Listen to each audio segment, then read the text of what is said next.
ഈ വന്ദേമാതരം വിഷയം ഏറ്റവും കൂടുതൽ ദേശീയ തലത്തിൽ എതിർത്തിരിക്കുന്ന പാർട്ടി ഇന്ത്യൻ നാഷണൽ കോൺഗ്രസ് ആണ്. അത് സ്വാതന്ത്ര്യം കിട്ടിയപ്പോൾ മാത്രമല്ല, 1937 ഇന്ത്യൻ നാഷണൽ കോൺഗ്രസ് അവരുടെ യോഗത്തിൽ വെച്ച് ഈ ഗാനം ആലപിക്കുന്നതിനെതിരെ ശക്തമായി രംഗത്ത് വന്ന നേതാവിന്റെ പേര് നെഹ്റു എന്നാണ്. നെഹ്റു ആണ് അന്ന് പറയുന്നത്, ഇതിലെ 6 സ്റ്റാൻസുകളും നമുക്ക് പാടാൻ കഴിയില്ല, അതിലെ 4 സ്റ്റാൻസുകളിൽ ഹിന്ദു ദൈവങ്ങളെ കുറിച്ചുള്ള പരാമർശങ്ങൾ ഉള്ളത് ഒരു പൊതുവേദിയിൽ പാടുമ്പോൾ ന്യൂനപക്ഷ വിഭാഗങ്ങളുടെ മനസ്സുകൂടി നമ്മൾ പരിഗണിക്കണം. അതുകൊണ്ട് 2 സ്റ്റാൻസയായിട്ട് അത് ഒതുക്കണം എന്ന തീരുമാനം വരുന്നത് 1937 അതിന് മുൻപിൽ നിന്ന് നേതാവിന്റെ പേര് ജവഹർലാൽ നെഹ്റു എന്നാണ്. പിന്നീട് 1950 നമ്മൾ അംഗീകരിച്ച ദേശീയ ഗീതത്തിൽ ഈ 2 സ്റ്റാൻസുകൾ മാത്രമേ ഉണ്ടായിരുന്നുള്ളൂ. ആ 2 സ്റ്റാൻസുകൾക്കൊപ്പം തൊങ്ഹി ദുർഗ്വ ദശ പ്രഹരണധാരിണി എന്ന് തുടങ്ങുന്ന ഒരു സ്റ്റാൻസയുണ്ട്. ആ സ്റ്റാൻസ കൂടി ഉൾപ്പെടുത്തിയാണ് ഇന്ന് ഈ ദേശീയ ഗീതം ആലപിച്ചിരിക്കുന്നത്.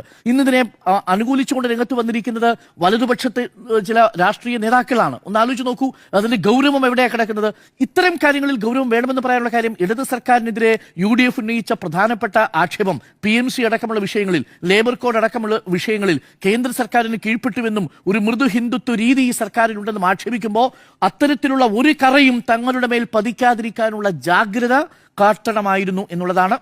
ആ ജാഗ്രത ആദ്യത്തെ ദിവസം ഉണ്ടായില്ല.